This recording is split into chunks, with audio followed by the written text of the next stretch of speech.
Hi guys, कैसे हैं आप लोग। मैं आशा करता हूँ आप सभी लोग अच्छे होंगे। तो पिछले वीडियो में हम लोगों ने देखा था कि मांग किसे कहते हैं, मांग को परिभाषित किया था, मांग के अर्थ को समझा था। आज के वीडियो में हम लोग बात करेंगे मांग के नियम के बारे में। मांग का नियम क्या कहता है। तो चलिए देर न करते हुए वीडियो को शुरू करते हैं। मांग की परिभाषा से ही स्पष्ट है, मांग की जो हमने परिभाषा दी थी उससे स्पष्ट है कि मांग एवं मूल्य में बड़ा ही घनिष्ठ संबंध होता है।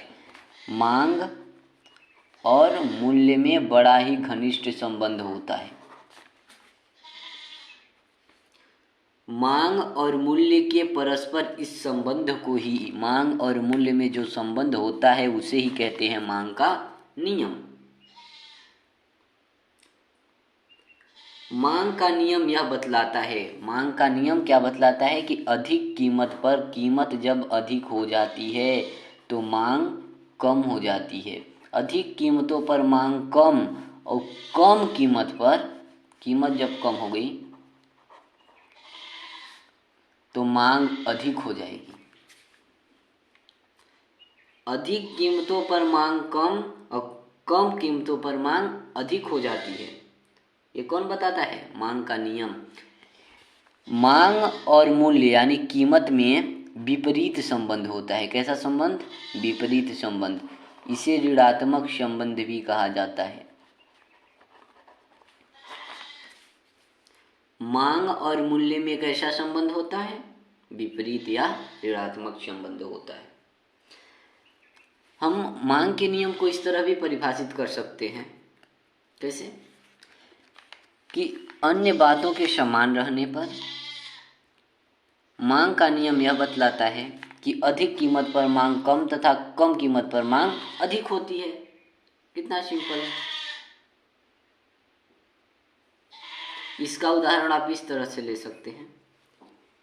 पहले जमाने में एक ठो होता था धान कूटने वाला, ढेकी जिसको बोला जाता था।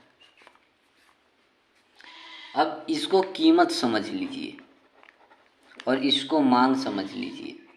जब इसको दबाया जाता था, इधर कीमत जब कम होता, मतलब ढेंकी के नीचे वाले हिस्से को जब दबाया जाता था तो ये ऊपर वाला हिस्सा उठ जाता था इस तरह से। तो जब कीमत कम हुआ तो मांग अधिक हो गई।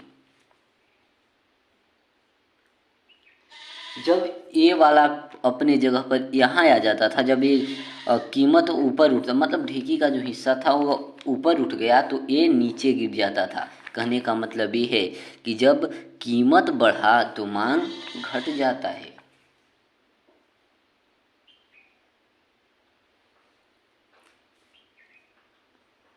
मांग का नियम अब आप लोगों को समझ में आ गया होगा।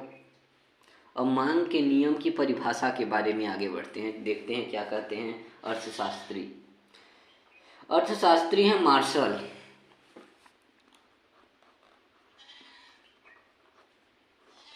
अर्थशास्त्री हैं मार्शल। मार्शल क्या कहते हैं? किसी वस्तु की अधिक मात्राओं के बिक्री के लिए उसके मूल्य में कमी होनी चाहिए ताकि उसके अधिक ग्राहक मिल सके। दूसरे शब्दों में मूल्य के गिरने पर मांग बढ़ती है और मूल्य के बढ़ने से मांग घटती है।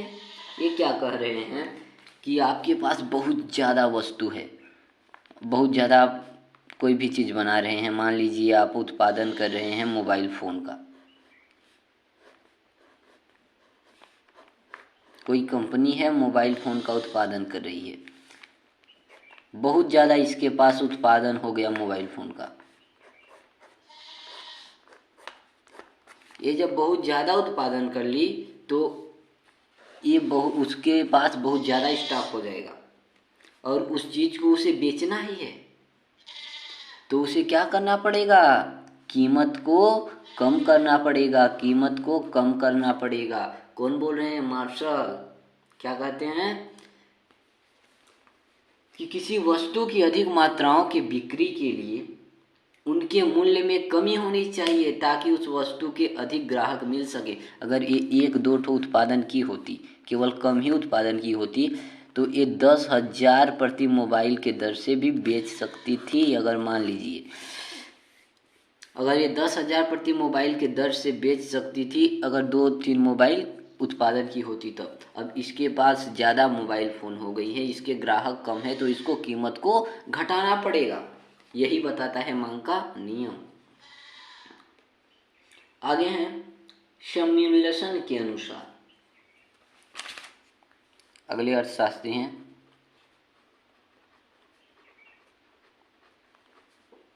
सम्यूलेशन। क्या कहते हैं सम्यूलेशन? यदि बाजार में किसी वस्तु की अधिक मात्रा प्रस्तुत की जाए तो अन्य बातें यथास्थिर रहने पर वह कम मूल्य पर ही बेची जा सकती है। बतिया यही है, सब घुमा फिरा कर कह रहे हैं।